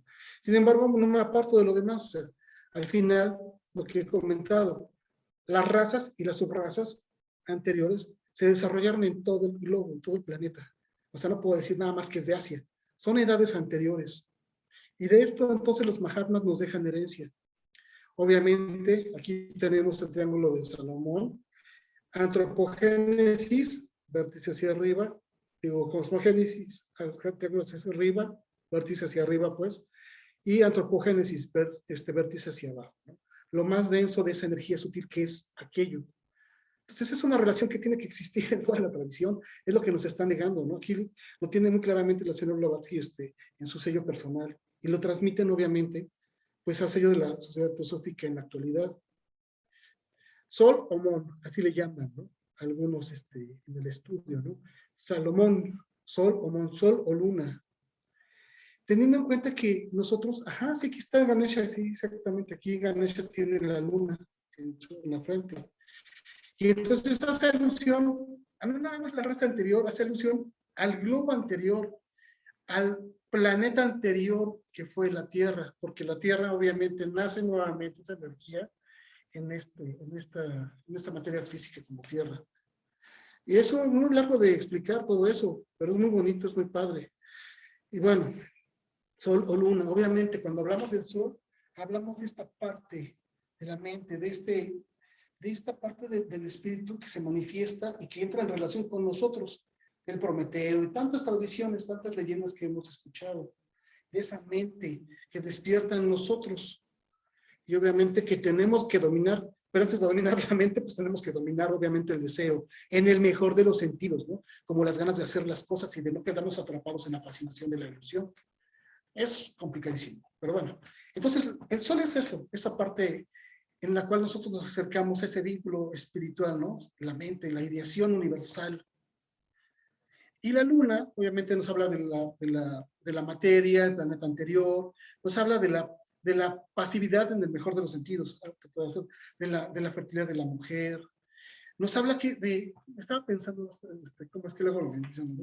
Hay rito solar y el rito lunar, pero el rito lunar nada más tiene que ver con las mujeres. Entonces, pues es que nada más es para mujeres. No, hay rito a bóveda celeste, es decir, mixto y obviamente a la luz de las estrellas. O sea, es muy interesante, ¿no? Entonces hablamos de esta relación espíritu-materia, lo podemos acotar ahí y es correcto, pero tenemos que ahondar más y más y más y más en el estudio y con la tradición que nos entregan. Lucy, la hermana Lucy, nos dice algo muy, muy interesante y muy cierto. O sea, la doctrina secreta, el libro que nos estudiamos en las logias, etcétera, está muy bien. Ahí vienen relatados los tecnicismos que vienen de los Upanishads y de los cantos de todas las tradiciones. Aquí les llamaban Quikats, ambos Quikats, pero bueno. Entonces, esos cantos que vienen como herencia de esas edades anteriores que nos dejaban los abuelos, que lamentablemente, pues bueno, en esta época, pues ya nuestros abuelos pues ya no nos dejaron nada, porque algunos murieron jóvenes y pues no nos pudieron educar, ¿no? Y bueno, eso es otro asunto. Pero sí es esa herencia, ¿no? Esos cantos que nosotros tenemos que investigar, que tenemos que adentrarnos hacia ellos, y es esa tradición en la que tenemos que andar. Pero la doctrina secreta es la práctica, por eso mencionaba lo que decía la hermana Lucy. Y la práctica es lo que podemos ver de eso que estudiamos, lo que podemos ver a nuestro alrededor.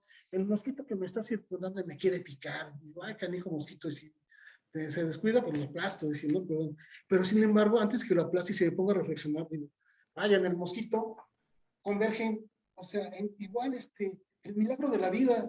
¿Por qué? Porque cómo es que esa diminuta cosita, ese diminuto insecto puede generar un vuelo y puede andar para donde quiera él, etcétera, etcétera, ¿no? O sea, realmente la vida es algo extenso, pero tenemos que aprender a apreciarlo. Es ahí como nosotros nos acercamos un poquito del estudio en libro al estudio en la realidad, aplicarlo. Y muchas cuestiones. Lo voy a dejar aquí porque sí es un tema muy extenso y no quiero tomar más de lo que ya tomé en este momento. Pero bueno, les agradezco la atención. Muchas gracias, Terry y Rafa. Adelante, Guillermo. Son las 7:41 y sí les pido el tiempo y el doctor Oscar para que podamos terminar a tiempo la plática. Adelante. No te preocupes, María Elena, cumpliremos con esa indicación. Más que nada, todo encuentro teosófico, todo discurso, todo lectura, tienen que terminar siempre con un call to action, un llamado a la acción. Entonces, el llamado a la acción, después de haber visto lo complicado que es todo el estudio y haber disfrutado de ese torrente de conocimientos que nos han compartido nuestros queridos compañeros, pues el llamado a la acción es que por nuestra cuenta también sigamos nuestra investigación.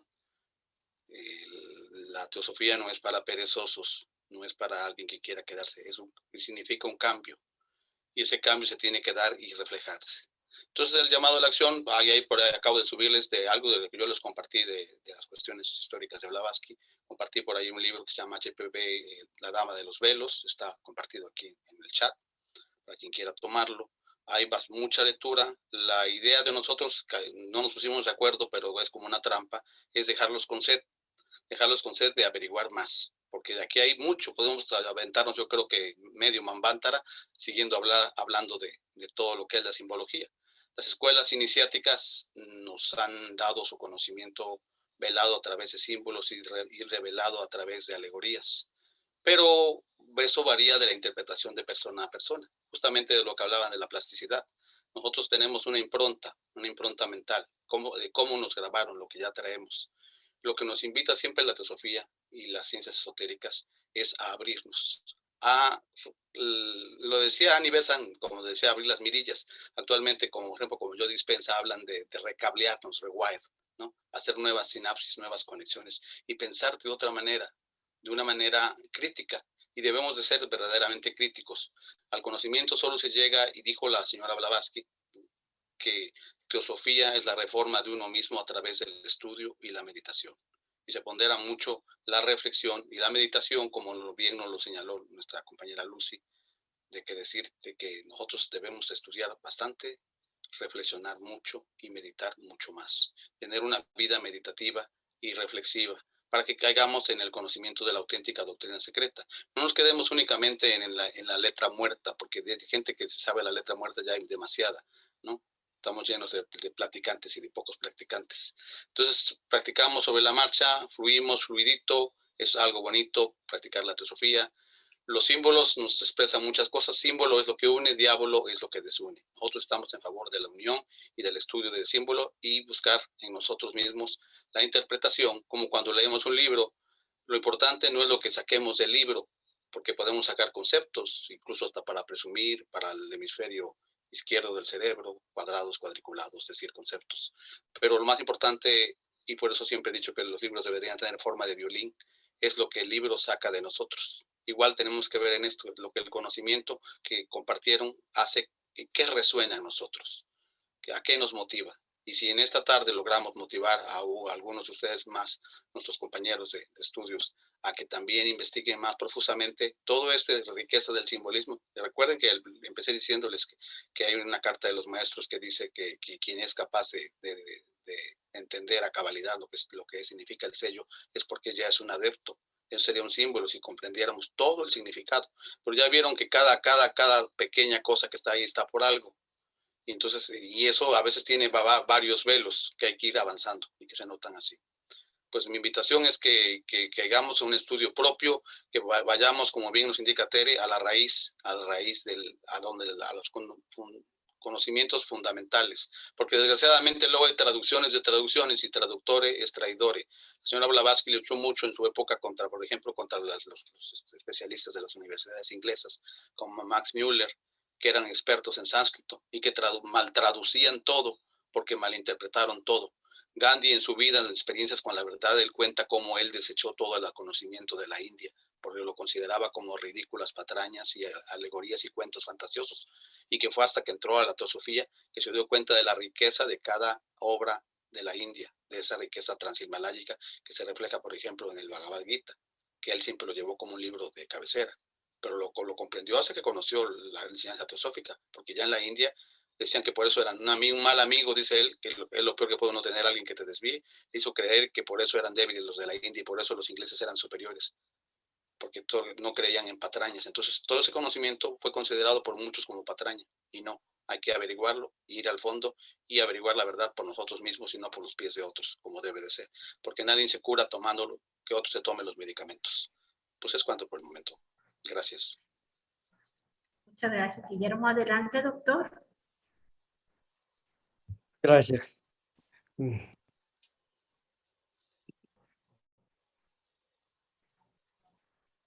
Bueno, pues aquí tenemos el sello, ¿sí? En el sello que es los elementos que se comparten, en el sello personal de Elena Blavatsky que tiene su propia energía, ¿sí? Y el sello de la Sociedad Teosófica que tiene también su propia energía, relacionado con cada uno de sus elementos. Entonces, la cruz ansata significa al hombre regenerado, es decir, aquel hombre que ha trascendido el aspecto de la materia y su personalidad a su aspecto espiritual. Es aquí donde entra el aspecto de la neuroplasticidad, ¿sí? Que se puede entender desde varios puntos de vista. Uno, como ya lo vimos, desde el punto de vista de la neurociencia, con respecto al conocimiento, ¿sí? El captar información, ¿sí? Y que se plasma y se graba por medio de la meditación. ¿Sí? Los dos son interconectables, no nada más de la meditación sola, son los dos, para que haya un verdadero cambio interior y se pueda llevar a cabo en acciones con respecto a ello. Y lógicamente lo podemos ver desde otro punto de vista en relación a, a las escandas que se van transmitiendo de generación en generación toda esta información. Pero la neuroplasticidad neuronal es con respecto a la función cerebral. Y lógicamente, ¿sí? Para la construcción del nuevo cuerpo físico, ¿sí? Se requiere de esa información que se encuentran en los escándalos desde el punto de vista físico. El otro elemento es, sí, lo que llamamos el sello de Salomón, ¿sí? El triángulo de color blanco con el vértice hacia arriba, el triángulo de color negro con el vértice hacia abajo. Este triángulo superior, este triángulo blanco con el vértice superior indica y significa la espiritualidad, el espíritu, y el triángulo negro con el vértice hacia abajo significa la materia.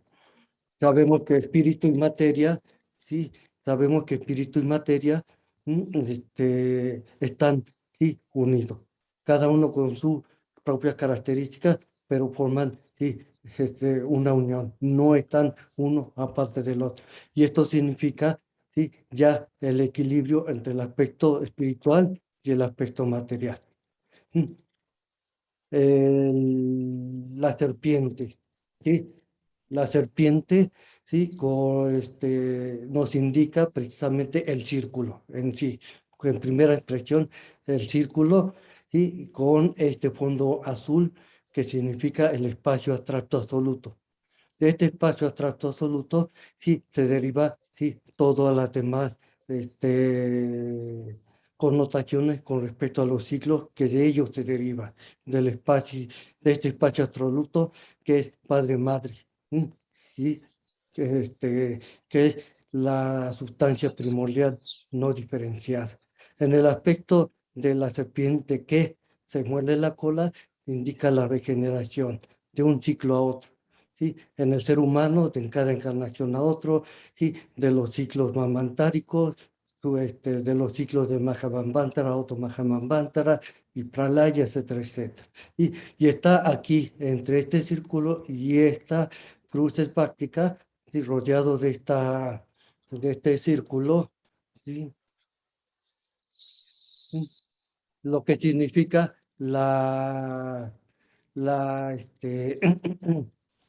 primero, sí, primero significa con la dirección en las manejillas del reloj y la salida del Pralaya hacia el Manvantara.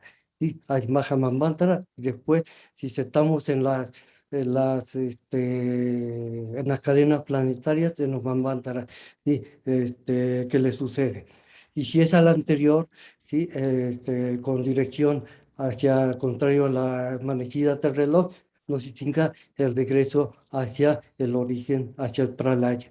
Y este círculo, ¿sí? Es muy diferente a este que nos indica la serpiente. Este círculo es el círculo no se pasa, no que significa la serpiente. Este es el círculo no se pasa. Entonces, muy diferente a ello.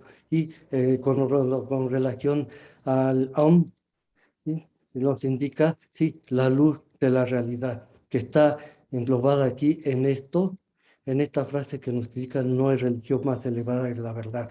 Y esto, sí, esto también lo podemos entender acá, lo podemos ver en el sello personal de la señora Blavatsky. Entonces, como dijo Guillermo, hay muchas cosas que podemos ver con respecto a esto, pero pues, en forma muy sintetizada lo que significa, sí, en cada uno de ellos. Gracias. Muchas gracias. Hemos concluido con nuestras 2 rondas. Leonor, adelante. Creo que Milce tiene levantada la mano. Sí, muchas gracias. Yo una de las preguntas que obviamente voy a compartir aquí la pantalla, ¿sí? Y bueno, y no la voy a mover, no lo voy a hacer. Lo dejé así para poder manejar precisamente ahorita la cuestión, Sansara, que es lo que estás diciendo sobre el movimiento, ¿no? De las manecillas del reloj. O Es la puro giro. otra, ¿sí? Que es al contrario, ¿no? Al gira. Así es, ¿no? Y esto lo encontramos bueno, pues por eso era parte de la cuestión, ya ves que vimos sobre el Adán Carmón, que también lo encontramos, ¿sí? Estas 2 lo encontramos en lo que es el Ja y el Ta, ¿no? ¿Sí? Y también igual en el lo encontramos igual la estrella de Salomón. La corona. La corona y la corona, ¿no? Sí, y es la corona, o sea, la céfira corona. La céfira corona. Y yo sabía, bueno, de acuerdo a esto, que Madame Blavatsky, pues, le gustaba también mucho la cabalística, ¿no? Bueno, le gustaba mucho el Kabbalah, estudiosa al respecto. ¿Tendrá alguna forma, un sentido esto? O sea, decir, el haberse ido, en este caso, con la suástica, ¿no? En este sentido, ¿no? Y no usar Y y bueno, pues obviamente está lo que se lo tendrá algo que ver esto. Bueno, esa sería mi pregunta. ¿Puedo contestar algo Sí, respecto a la dirección? Sí, entonces está diciendo eso mismo, una dirección es lunar y otra dirección es solar. O sea, la cuestión no es cómo lo vemos. Acordémonos, bueno, en Kabbalah se dice que estamos hechos a imagen y semejanza. Entonces, si estamos viendo a un Adán Kadmon de frente, nosotros seríamos el espejo de ese Adán Kadmon, y por lo tanto, si estamos viendo un símbolo hacia la derecha, nosotros a la hora de vernos en un espejo lo podríamos ver hacia la izquierda. O sea, ese intercambio femenino-masculino. Acordémonos que también, por desgracia, en Kabbalah, nos los dice la señora Blavatsky, o sea, el alfabeto hebreo es fálico. O sea, donde el Adán Kadmon lo personalizan, o sea, lo hacen como un ego pequeño, que es como nosotros nos consideramos. O sea, es a la hora de que estamos nosotros solamente siendo imagen y imagen de algo que es igualito, o sea, esa semejanza, no, como yo lo digo de esta manera, generalmente no las creemos. Entonces, son símbolos que te llegan, porque acordémonos que también, ¿cómo se llama? De la raza germánica, pues es el martillo de Thor. Entonces es por lo que me imagino que, perdón por no haber estado presente, pero no estaba yo, ¿cómo se llama? En mis 5 sentidos, y no pude oír la de la esvástica, pero la voy a ver ahora que que ya me metieron el gusanito nuevamente y me recordaron. Pero sí, son símbolos, y eso también, como le dijo Oscar, o sea, en nosotros es como nos va a mover esa cuestión neuronal o esos nuevos caminos que tenemos que hacer cada uno de nosotros. Y contesten, por favor. Sí, adelante, creo que Milce y Adriana. Yo me parece, espero saber explicarme, pero como que el símbolo de la sociedad teosófica es también el símbolo del hombre. No se te escucha bien, Emilce, como que perdiste la flor. Ahora, Ahora sí.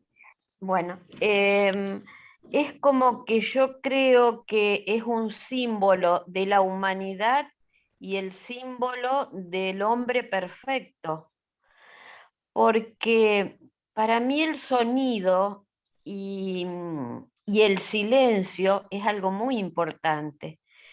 Ese om, yo lo imagino como el soplo de vida, que donde empieza la seidad y según cómo nosotros estemos ubicados con esa cruz esvástica, vamos a hacer la perfección o nos vamos a ir como lo usaba Hitler para el otro lado.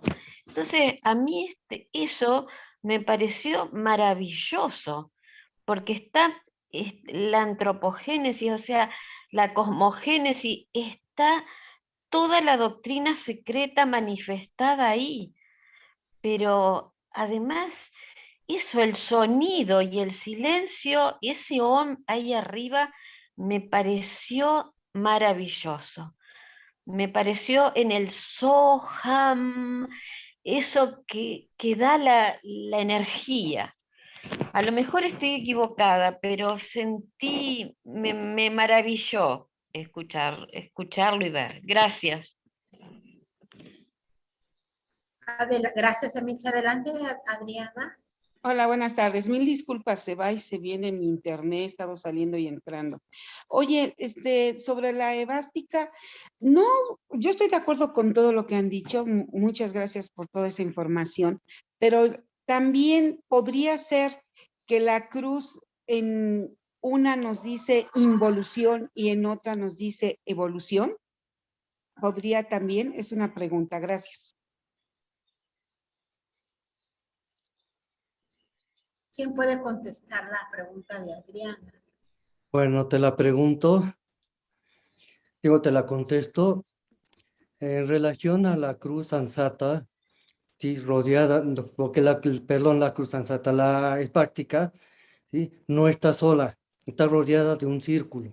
Y este tiene otro significado, ¿sí? Como yo lo dije ahí, en el sentido de estrógiro, que es en el sentido de las manejitas del reloj, nos está dando la dirección de del movimiento, ¿sí? Y si lo vemos de la forma levógira hacia atrás, ¿sí? Lo vamos a ver, ¿sí? ¿Sí? Que es otro sentido de ese movimiento. Esto nos indica precisamente, ¿sí? Al movimiento, ¿sí? El movimiento abstracto absoluto de donde proviene el soplo, ¿sí? El soplo divino, ¿sí?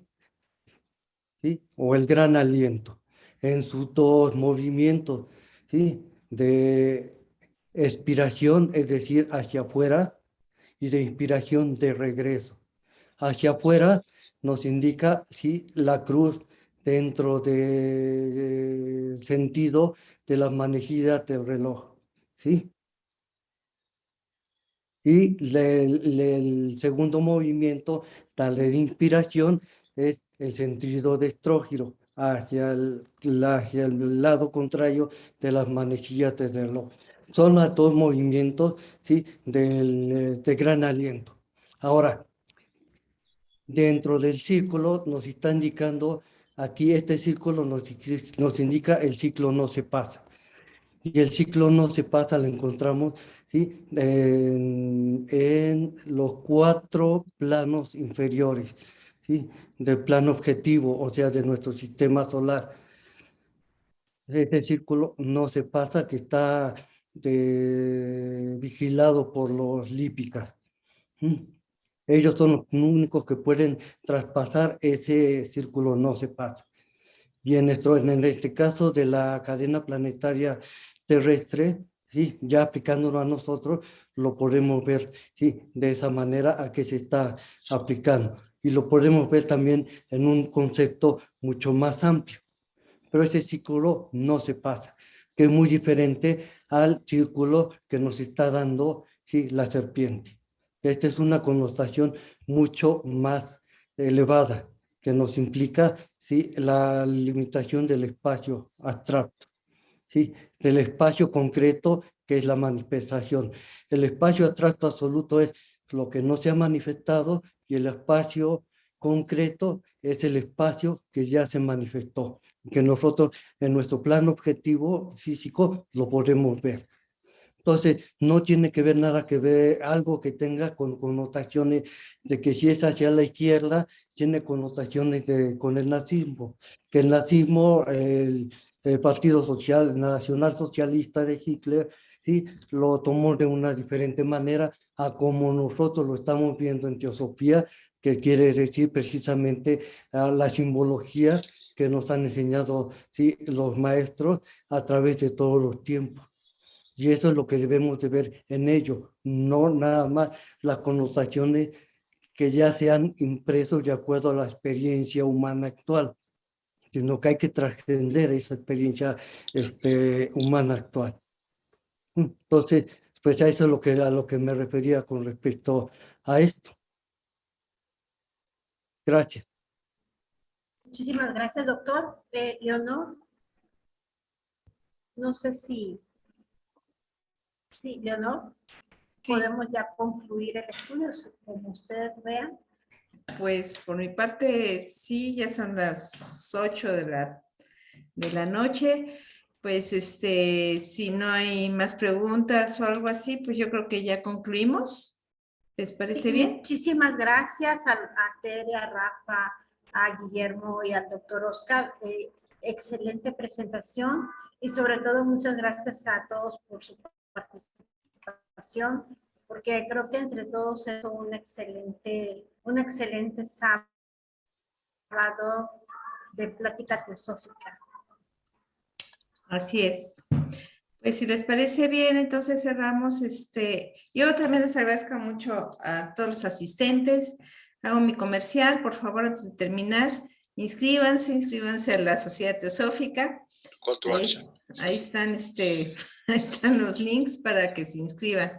Y donde se encuentren ustedes, inscríbanse en la Sociedad Teosófica del país donde estén viviendo.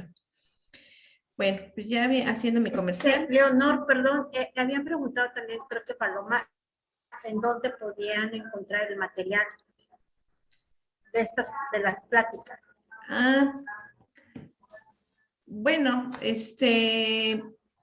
pues obviamente en el Facebook y en el YouTube, que espero los tres ya poder ya subirlos. Lo voy a subir yo, a mí me toca ahorita subirlo. Tengo un tema ahí un poquito con la cuestión técnica, pero lo voy a resolver. Entonces, lo subo y con mucho gusto les aviso ahí con la cuestión de los miembros, que ya está ahí. Y también en nuestro Facebook para que lo puedan ver. Y puedan ahora sí que ustedes analizarlo y estudiarlo ya muy especialmente, porque la verdad el material que nos dieron aquí, pues todos los que participaron en eso es muy, muy interesante. Yo creo que nos hicieron reflexionar en cada uno de los símbolos como tal. Entonces, no te preocupes, Paloma, te avisamos. Te estás inscrita en el miembro, como miembro, Paloma, ¿no? Estás inscrita, ¿no? Sí. Ahí estamos en yo me acuerdo bien que te subimos por ahí ¿cómo se llama? Al chat, ¿no? Es de nuestras miembros jóvenes de la Sociedad Teosófica. Todavía. No, pues, pero... Bueno, todavía que jóvenes, venos aquí, todos estamos jóvenes. Juventud acumulada nada más tenemos. Otros unos en la primera, otros en la segunda, otros en la tercera y unos llegando, que estamos llegando ya a la cuarta edad, pero jóvenes. Exacto. Yo ya pasé. Juventud acumulada únicamente. Sí, mira, Así es. una de las ventajas de Experiencia. yo creo que estar estudiando la sociedad teosófica, tus neuronas están, pero Activas. Y eso ayuda mucho, yo creo, para la vida de cualquiera, ¿no? Ese es algo muy importante. Claro. Aquí tenemos noventeros, ochenteros, ¿verdad? Jóvenes como Paloma. Ah, jovencitos, jovencitos. Así es, Paloma. Pues muy bien. Entonces, pues entonces ya si no hay ninguna otra, comparto para hacer la invocación. Y si quieren decir al unísono, lo hacemos. Oh vida oculta que vibras en cada átomo. Oh luz oculta que brillas en cada criatura. Oh amor oculto que todo lo abarcas en la unidad. Que cada ser que se sienta uno contigo sepa que, por lo tanto, es también uno con todos los demás. Así sea. Que así sea. Pues les agradecemos mucho su visita en estos sábados. Muy bien. Emilce. Sí. Gracias. Gracias. Chao. Gracias a todos. Chao ustedes. Muchas gracias. Feliz fin de semana Muchas a todos. Sí. Feliz Gracias, Tere. Hasta luego. Gracias, Rafa.